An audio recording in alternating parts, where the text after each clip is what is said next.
Hello, welcome back to the reading of the poem of the Man God, written by Maria del Torta, Volume 4. Chapter 470, Part 2, A Judgment of Jesus.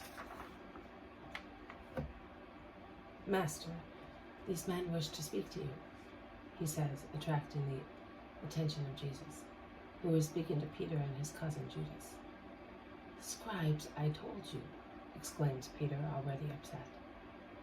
Jesus bows to the three men who greet him and he asks, What do you want? The oldest man says, As you did not come, we came, and that no one may think that we have infringed the Sabbath, we inform everybody that we covered the road in 3 different periods of time. The first until the last night of sunset lasted, the second of 6 stadia, while moonlight illuminated the paths. The third ended just now, and it did not exceed the legal measure. We say that for your souls and ours. But for our minds, we apply to your wisdom. Are you aware of what happened in the town of Giscala? I came from Capernaum. I do not know anything. Listen. A man who had been away from home for a long time on business learned, when he came back, that during his absence, his wife had been unfaithful to him, to the extent of giving birth to a child who could not be of her husband, as he had been away for 14 months. The man killed his wife secretly, but he was denounced by a man who had been informed by the maidservant and was killed, according to the law of Israel. The lover, who according to the law should be stoned, has taken shelter at Kadesh, and he will certainly try to go to other places. The illegitimate child, whom the husband wanted to kill as well, was not handed to him by the woman who suckled him, and she went to Kadesh to excite the pity of the true father and convince him to take care of his son, because her husband is opposed to keeping the illegitimate child in his house. But the man rejected her and his son, stating that the latter would be a hindrance to him in his fights. What is your opinion on the matter? I do not think that it can be judged anymore. All judgment, whether right or wrong, has already been given. Which judgment, according to you, is just, and which is unjust? There is disagreement among us concerning the punishment of the murderer. Jesus stares at them, one after the other. Excuse me. He then says, I will speak. But first, answer my questions, whatever their weight may be, and be sincere. Did the man who murdered his wife belong to this town? No, he settled here when he married the woman who is from here. Did the adulterer come from here? Yes, he did. How did the man find out that his wife had been unfaithful to him? Was their sin known in public? Not really. And we do not know how the man was able to find out. The woman has been away for months, saying that, as she did not want to be all alone, she was going to Ptolemy's to stay with some relatives. And she came back, saying that she had brought with her the little son of a relative of hers who had died. When she was in Giscala, was her behavior impudent? Impudent? No. In fact, we were all surprised to hear that Marcus had an affair with her. My relative is not a sinner. He is accused, but he is innocent, says one of the 3 men who had never spoken so far. Was he a relative of yours? Who are you? Asks Jesus. The first of the elders of Giscala. That is why I wanted the life of the murderer, because he not only killed, but he killed an innocent. And he looks sullenly at the 3rd man, who is about 40 years old and who replies, The law says that the murderer is to be killed. He wanted the lives of the woman and of the adulterer. That is the law. That is the law. Had there been no other reason, no one would have spoken. The dispute becomes animated, and the 2 antagonists almost forget about Jesus.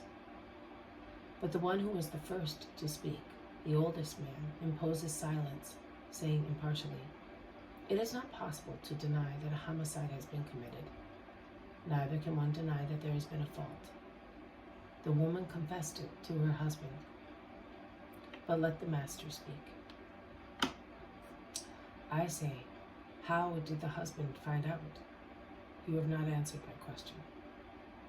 The man, defending the woman, says, "Because someone spoke as soon as the husband came back." In that case, I say that his soul was not pure, says Jesus, lowering his eyelids to veil his eyes so that they may not accuse. But the 40-year-old man who wanted the death of the woman and of the adulterer exclaims, "I did not hunger for her." Ah, it is clear now, it was you who spoke. I suspected that. But now you too, you have betrayed yourself, assassin. And you are an accomplice of the adulterer. If you had not warned him, he would not have escaped us. But he is your relative. That is how justice is done in Israel. That is why you are defending also the memory of the woman, to defend your relative. If she were the only one involved, you would not worry about her. And what about you, who hurled the man against the woman to take vengeance for her refusals? And what about you, the only witness against the man, and you paid a maidservant in that house to be helped by her? One witness only is not a valid one. That's the law. A terrible uproar. Jesus and the old man try to calm the two men who represent two opposed interests and trends, and who reveal an incurable hatred of two families. They succeed with some difficulty. And Jesus now speaks calmly and solemnly. After defending himself from the accusation of one of the two opponents who said, "You who protect prostitutes." I not only say that consummated adultery is a crime against God and one's neighbor, but I say also he who craves lustfully for the wife of another man commits adultery in his heart and commits a sin. It would be dreadful if every man who has craved for the wife of another man should be put to death. Lapidators would need to have stones in their hands all the time.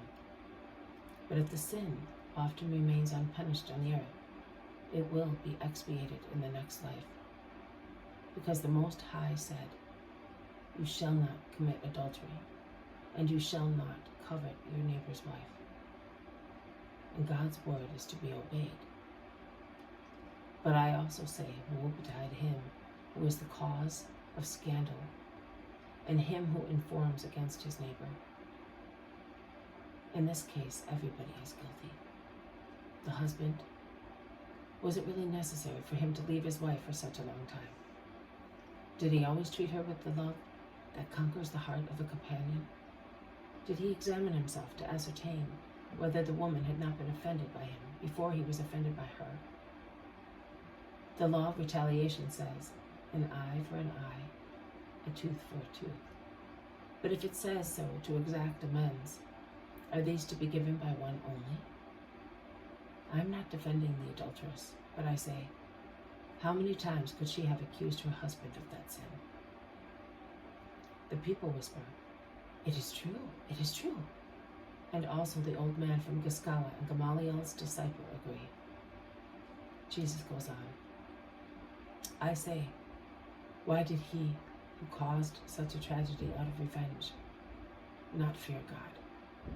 Would he have liked all that to happen to his family?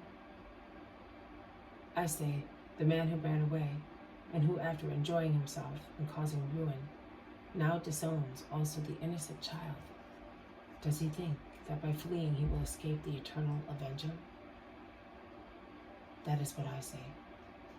I also say, the law exacted the lapidation of adulterers and the killing of murderers. But the day will come when the law, necessary to control the violence and lust of men, not fortified by the grace of the Lord, will be modified. And if the commandments, you shall not kill, and you shall not commit adultery, remain, the sanctions against such sins will be referred to a higher justice than that of hatred and blood. a justice compared with which the surviving, ever-false, undeserving justice of human judges, all of whom are adulterers, and perhaps several times adulterers, if not even killers, will be less than nothing. I am speaking of the justice of God, who will ask man also the reason for lustful desires, which are the causes of revenge, delations, murderers, and above all will ask them why they deny guilty people time to redeem themselves, and why they compel innocent people to bear the burden of other people's faults. They are all guilty in this case, everybody. Also the judges urged by opposing reasons of personal revenge. Only one is innocent, and my pity is for him. I cannot go back, but which of you will be charitable to the baby and to me, who am suffering for him? Jesus looks at the crowd with eyes expressing sad prayer. Many say, "What do you want? Remember, he is illegitimate." There is a woman in Capernaum whose name is Sarah. She comes from Aphek. She is one of my disciples.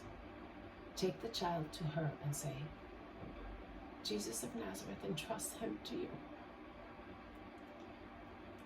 When the Messiah, whom you are expecting, establishes his kingdom and issues his laws, which do not cancel the word of Sinai, but they complete it through charity, illegitimate children will no longer be motherless, because I shall be the father of those who have no father.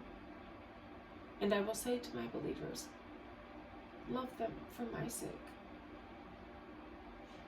And other things will be changed, because violence will be replaced by love.